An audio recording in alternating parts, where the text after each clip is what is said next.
Hi friends, welcome back to my channel Manvita ಅಡುಗೆ ಮನೆಗೆ ಎಲ್ರಿಗೂ ಸ್ವಾಗತ. ಹೊಸದಾಗಿ ನನ್ನ ಚಾನಲ್ ನೋಡ್ತೀರಿ ದಯವಿಟ್ಟು ಸಬ್ಸ್ಕ್ರೈಬ್ ಮಾಡ್ಕೊಳ್ಳಿ, ಹಾಗೆ ಪಕ್ಕದಲ್ಲಿರೋ ಬೆಲ್ ಐಕನ್ ಮೇಲೆ ಕ್ಲಿಕ್ ಮಾಡಿ. ಇವತ್ತಿನ ವಿಡಿಯೋದಲ್ಲಿ ಸಖತ್ ಟೇಸ್ಟಿಯಾಗಿರುವಂತಹ ಒಂದು ಚಟ್ನಿ ರೆಸಿಪಿನ ತೋರಿಸ್ತಾ ಇದ್ದೀನಿ. ದೋಸೆ, ಇಡ್ಲಿ, ಚಪಾತಿ, ರೊಟ್ಟಿ ಎಲ್ಲದ್ರ ಜೊತೆನೂ ತುಂಬಾ ರುಚಿಯಾಗಿರುತ್ತೆ ಈ ಚಟ್ನಿ. ಹಾಗೆ ಬಹಳ ಬೇಗನೆ ಮಾಡ್ಕೊಳ್ಬೋದು. ಒಂದೇ ರೀತಿ ಚಟ್ನಿ ಮಾಡ್ತಾ ಇರ್ತೀರ ಯಾವಾಗಲೂ, ಈ ರೀತಿನೂ ಒಂದು ಸಲ ಟ್ರೈ ಮಾಡಿ, ಖಂಡಿತ ನಿಮಗೆ ಇಷ್ಟ ಆಗುತ್ತೆ.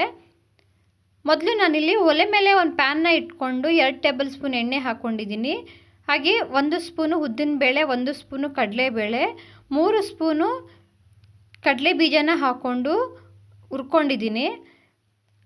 ಕಡಲೆಬೇಳೆ ಉದ್ದಿನಬೇಳೆ ಎಲ್ಲ ಒಂಬಣ್ಣ ಬರೋ ತನಕ ಚೆನ್ನಾಗಿ ಫ್ರೈ ಮಾಡ್ಕೊಳ್ಳಿ. ಮೀಡಿಯಮ್ ಫ್ಲೇಮಲ್ಲಿ ಇಟ್ಕೊಂಡೆ ಫ್ರೈ ಮಾಡ್ಕೊಳ್ಬೇಕು. ಹೈ ಫ್ಲೇಮಲ್ಲಿ ಇಟ್ಕೊಂಡ್ರೆ ಬೇಗ ಕಪ್ಪಾಗ್ಬಿಡುತ್ತೆ, ಹಸಿ ವಾಸನೆ ಎಲ್ಲ ಹೋಗಿರೋದಿಲ್ಲ.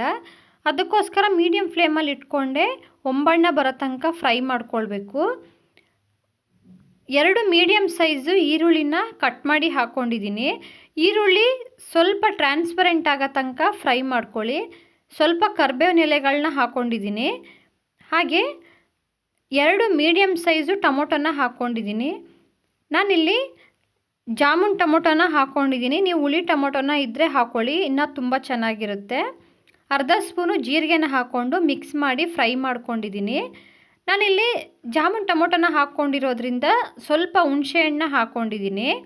ಹಾಗೆ ರುಚಿಗೆ ತಕ್ಕಷ್ಟು ಉಪ್ಪು ಹಾಕ್ಕೊಂಡಿದ್ದೀನಿ. ಹುಳಿ ಟೊಮೊಟೊ ಹಾಕ್ಕೊಂಡ್ರೆ ಹುಣಸೆಹಣ್ಣು ಹಾಕೋ ಅವಶ್ಯಕತೆ ಇರೋದಿಲ್ಲ. ಟೊಮೊಟೊ ಸಾಫ್ಟ್ ಆಗೋ ತನಕ ಈ ರೀತಿ ಮಿಕ್ಸ್ ಮಾಡಿಕೊಂಡೆ ಫ್ರೈ ಮಾಡ್ಕೊಳ್ಬೇಕು.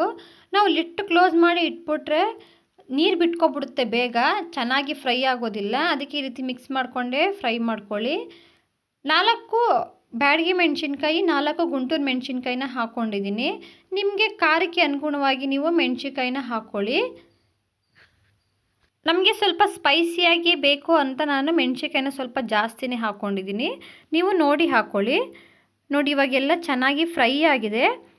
ಸ್ವಲ್ಪ ಕೊತ್ತಂಬರಿ ಸೊಪ್ಪನ್ನ ಹಾಕ್ಕೊಂಡಿದ್ದೀನಿ. ತುಂಬ ಹಾಕ್ಕೊಳ್ಳೋಕೆ ಹೋಗ್ಬೇಡಿ, ಇಷ್ಟೇ ಸಾಕು ಕೊತ್ತಂಬರಿ ಸೊಪ್ಪು. ಜಾಸ್ತಿ ಹಾಕ್ಕೊಬಿಟ್ರೆ ಅದರದ್ದೇ ಫ್ಲೇವರ್ ಜಾಸ್ತಿ ಆಗಿಬಿಡುತ್ತೆ. ನೋಡಿ ಇವಾಗೆಲ್ಲ ಚೆನ್ನಾಗಿ ಫ್ರೈ ಆಗಿದೆ. ಫ್ಲೇಮ್ನ ಆಫ್ ಮಾಡ್ಕೊಂಡಿದ್ದೀನಿ. ಇದು ಕಂಪ್ಲೀಟಾಗಿ ತಣ್ಣಗಾಗೋದಕ್ಕೆ ಬಿಡಬೇಕು. ತಣ್ಣಗಾದ ನಂತರನೇ ನೀವು ರುಬ್ಕೊಳ್ಬೇಕು. ಬಿಸಿಲೇ ರುಬ್ಬಿಟ್ರೆ ಚಟ್ನಿ ಟೇಸ್ಟು ಚೆನ್ನಾಗಿರೋದಿಲ್ಲ, ಹಾಗೆ ಮಿಕ್ಸಿನೂ ಹಾಳಾಗುತ್ತೆ. ಅದಕ್ಕೋಸ್ಕರ ಕಂಪ್ಲೀಟಾಗಿ ತಣ್ಣಗಾದ ನಂತರನೇ ನೀವು ರುಬ್ಕೊಳ್ಬೇಕು.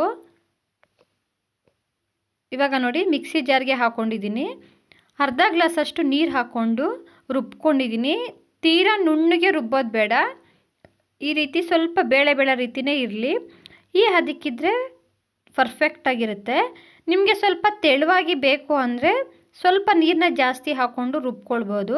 ನಾನಿಲ್ಲಿ ರೊಟ್ಟಿಗೆ ಮಾಡ್ತಿರೋದ್ರಿಂದ ಸ್ವಲ್ಪ ಗಟ್ಟಿಯಾಗಿ ರುಬ್ಕೊಂಡಿದ್ದೀನಿ.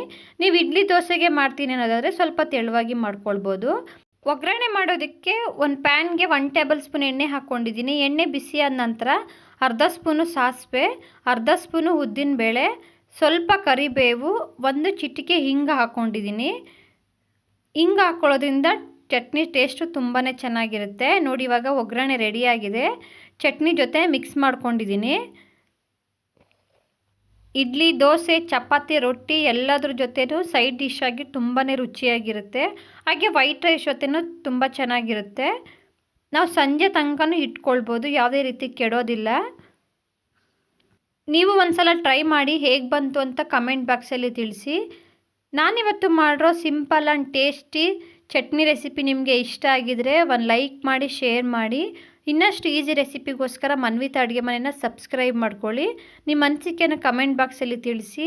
ಹೀಗೆ ಸಪೋರ್ಟ್ ಮಾಡಿ. ವಿಡಿಯೋ ನೋಡಿದ್ದಕ್ಕೆ ಎಲ್ರಿಗೂ ಧನ್ಯವಾದಗಳು.